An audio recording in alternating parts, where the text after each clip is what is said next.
Good afternoon. We are at the DS property. We're going to be completing a repairability test. We'll be on this left slope, which is south. We have this damaged shingle. We'll do our repair test on that one with an X. Will be these three tabs here, and we'll see how it affects all of those surrounding shingles. Give you an overview of all of those surrounding shingles before we get started, showing you the current condition, and we'll take a look once we're all finished up with the repair test, see if any damages were caused to those surrounding shingles. For my tools, I'll be using a flat bar, roof snake, hammer, and putty knife.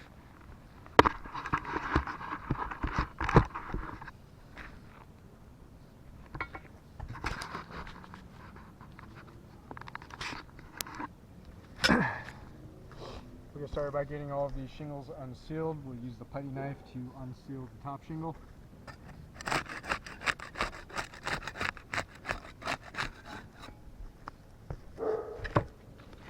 Then we'll use the flat bar to unseal the rest of the shingles.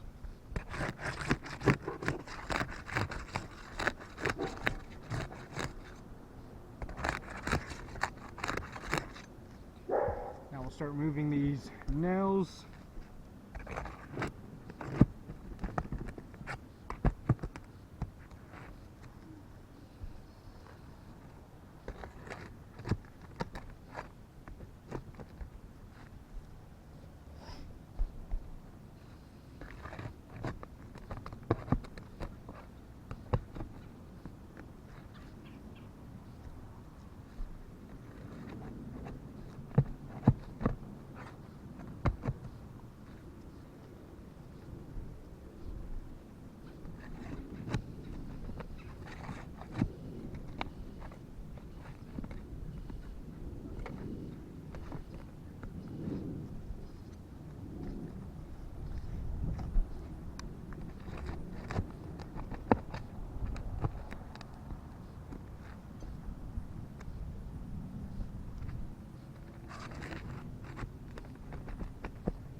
Should be all the nails.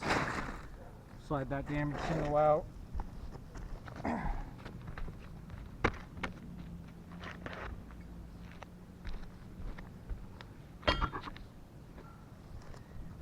get this new shingle in there, get it all lined up nicely.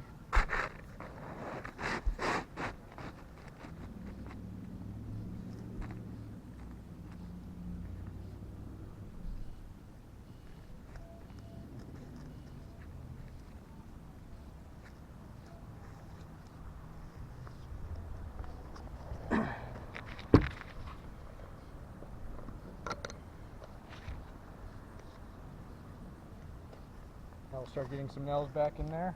We'll be using the roof snake for that.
there, good. How are you?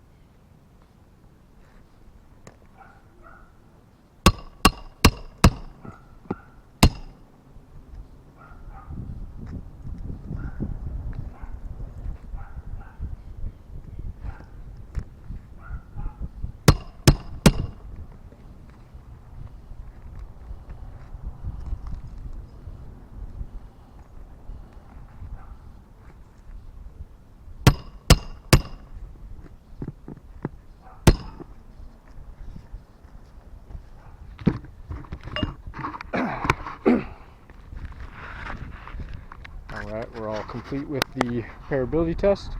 I'll blow this chalk off so you can see those, any damages.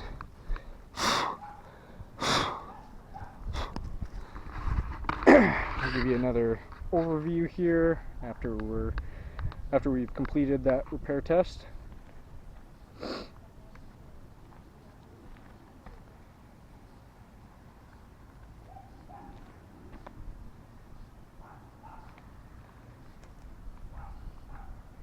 And we'll take a closer look at these tabs right above. Looks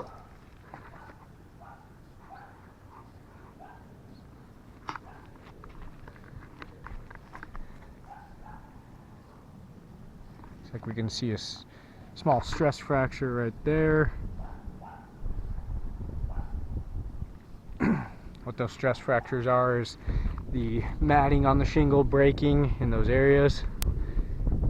See this one as well. With that matting being broken, that's going to be damaging the integrity of the shingle and also affecting its water shedding capabilities, as the mat is the main component for that.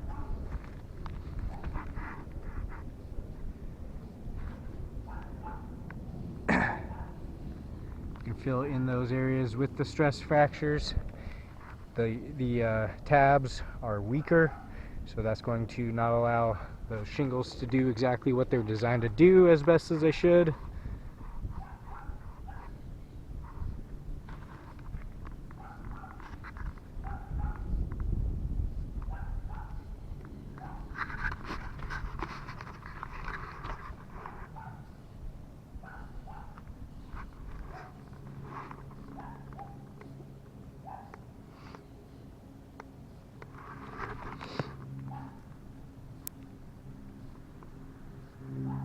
See, this one's fractured in that area right there.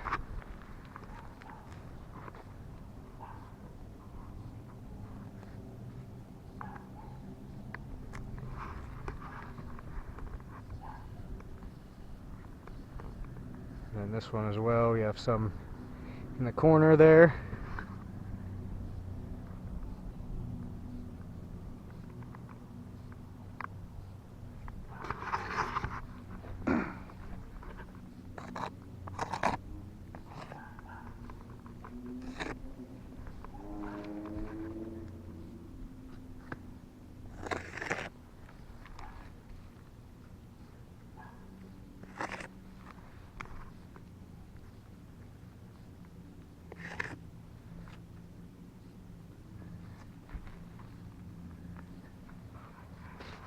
And we'll check for any mat transfer.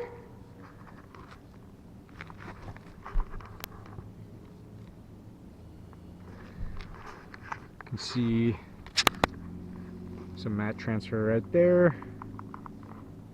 Small pieces of matting that were transferred from the bottom of that tab right there. And we can see where that's leaving the exposed fiberglass showing through the bottom there. So that'll also make it, or also be damaging the integrity of those shingles, as we can see chunks of matting that were pulled off from the bottom of that tab. It's going to make it more difficult for those shingles to reseal once repairs have been made.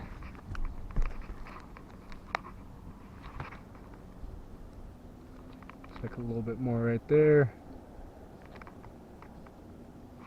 You can see the exposed fibers showing through there.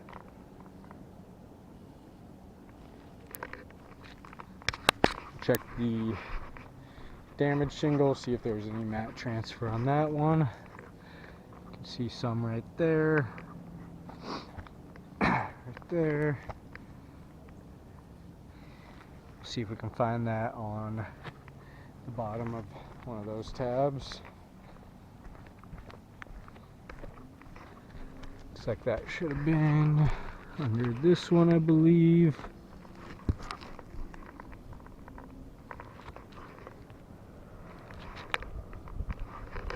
Yeah, we can see the exposed fiberglass showing through that one as well.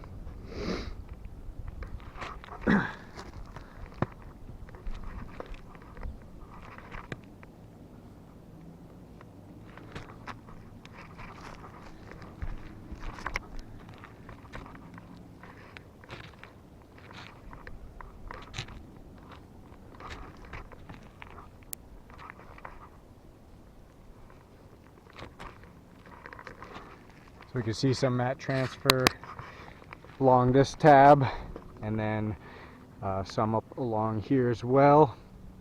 So mat transfer along both of these rows, which we use the putty knife to unseal the top shingle.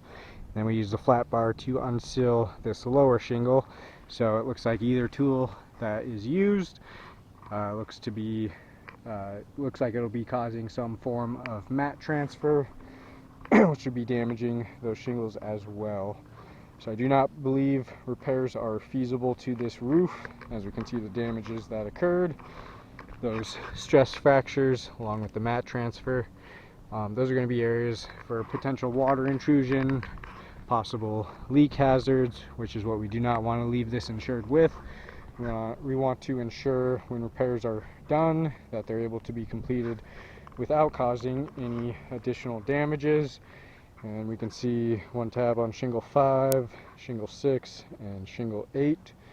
All three of those have damages, so we have 3 additionally damaged shingles from repairing that one wind damaged shingle there. And then also I want to point out, we can see the shingles on this left slope go underneath the shingles on the back slope. So in order to complete repairs to these shingles on the left slope, we can see where eventually we'll reach to, the valley. When making repairs, it'll domino up. We'll have to make repairs to this shingle, and then most likely causing damage to this shingle above, which goes underneath in the valley there.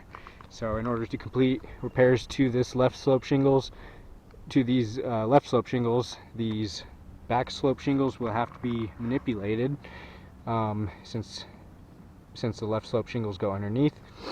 So I just kind of want to point out how this left slope can also tie into the back slope as well, and having to make repairs up from any damages that were caused to those back slope shingles.